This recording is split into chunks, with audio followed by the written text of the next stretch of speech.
بہت سارے حضرات یہ کہتے ہیں کہ بھئی دینی نقطۂ نگاہ سے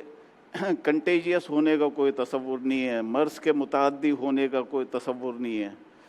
قرآن و حدیث اس حوالے سے ہمیں کیا گائیڈ کرتا ہے؟ اس حوالے سے جتنی بھی احادیث آئی ہے ان سب کا خلاصہ اگر میں کر لوں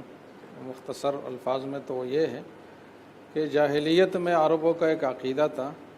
کہ کچھ امراض کو وہ متعدی مانتے تھے، ٹرانسفر ہونے کی صلاحیت اس میں مانتے تھے، لیکن اس میں وہ اللہ کی تقدیر کا حوالہ نہیں دیتے تھے، اور یہ بات ان کے ذہنوں میں اور عقیدوں میں نہیں تھی کہ یہ جو کچھ بھی ہوتا ہے یہ اصل کرنے والا اللہ ہی کی ذات ہے اور یہ چیزیں سبب کے طور پر استعمال ہو رہی ہے۔ ان کا ایسا عقیدہ نہیں تھا،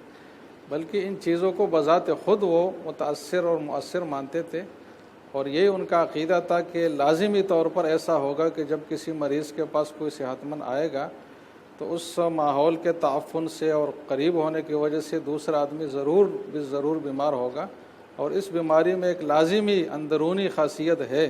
کہ یہ دوسرے کی طرف متعدی ہو۔ تو حضور صلی اللہ علیہ وسلم نے اس عقیدے کی نفی کی کہ لا عدویٰ، کہ اس طریقے سے بیماریوں کا لازمی طور پر دوسرے کو منتقل ہونا اللہ سے ماوراء ہو کر اس کا کوئی تصور نہیں ہے، اور یہ اسلامی عقائد کے ایک بنیادی عقیدہ ہے کہ اس کائنات میں جو کچھ بھی ہوتا ہے کسی بھی شکل میں وہ اللہ ہی کے حکم سے ہوتا ہے اور اللہ ہی کے منشا سے ہی ہوتا ہے۔ تو اس حدیث میں اس عقیدے کی نفی کی گئی، اس میں اس بات کی نفی نہیں ہے کہ سبب کے درجے میں بھی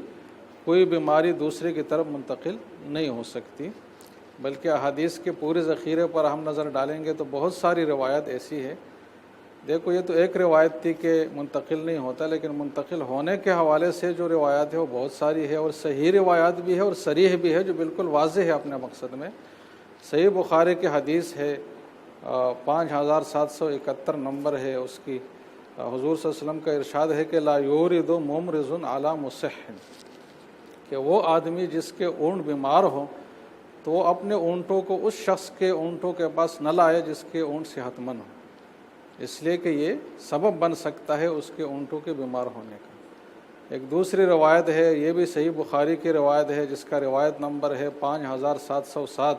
جس میں حضور نے فرمایا کہ فر من المجذوم فرارک من الاسد، کہ جذام کے مرض میں مبتلا شخص سے ایسے ہی ڈرو اور اجتناب کرو جیسے کہ شیر سے آدمی ڈرتا ہے اور اجتناب کرتا ہے۔ اور ایک شخص آیا بیعت کے لیے جو جذامی تھا، تو حضور نے فرمایا کہ قد بایعناک فرجع، کہ ہم نے دور سے آپ سے بیعت کر لی، آپ کی بیعت ہم نے قبول کر لی، اب وہی سے واپس ہو جائے، تو اس کو قریب بھی نہیں آنے دیا۔ اور ایک دوسری روایت میں ہے کہ کلم المجذوم وبینک وبینہ قدر رمح، کسی جذامی سے جب آپ مخاطب ہو تو ایک نیزے کا فاصلہ، آج کل 1 میٹر بنتا ہے، اتنا فاصلہ رکھوں، اور بعض روایات میں رمحین بھی ہے کہ 2 میٹر کا فاصلہ ہو۔ تو یہ سارے احادیث جو صحیح بھی ہے صریح بھی ہے، یہ بھی حضور کے فرامین ہے، جس سے بات بالکل واضح ہو جاتی ہے کہ سبب کے درجے میں اس چیز میں تاثیر ہے، اور وہ تاثیر اس میں اللہ ہی نے ڈالی ہے۔ جیسے کہ ہم دوسرے اسباب استعمال کرتے ہیں اور نفع کے اسباب اختیار کرتے ہیں اور ضرر کے اسباب سے بچانے کی کوشش کرتے ہیں، تو اس طرح یہ بھی ایک سبب ہے، سبب کے درجے میں اس کو مان لیا جائے تو یہ پورے شریعت کی پھر پوری بات کو آدمی لے گا، اور یہ صحیح اسلامی عقیدہ ہوگا اور ایک صحیح رد عمل ہوگا اس صورتحال میں جو آدمی دے سکتا ہے۔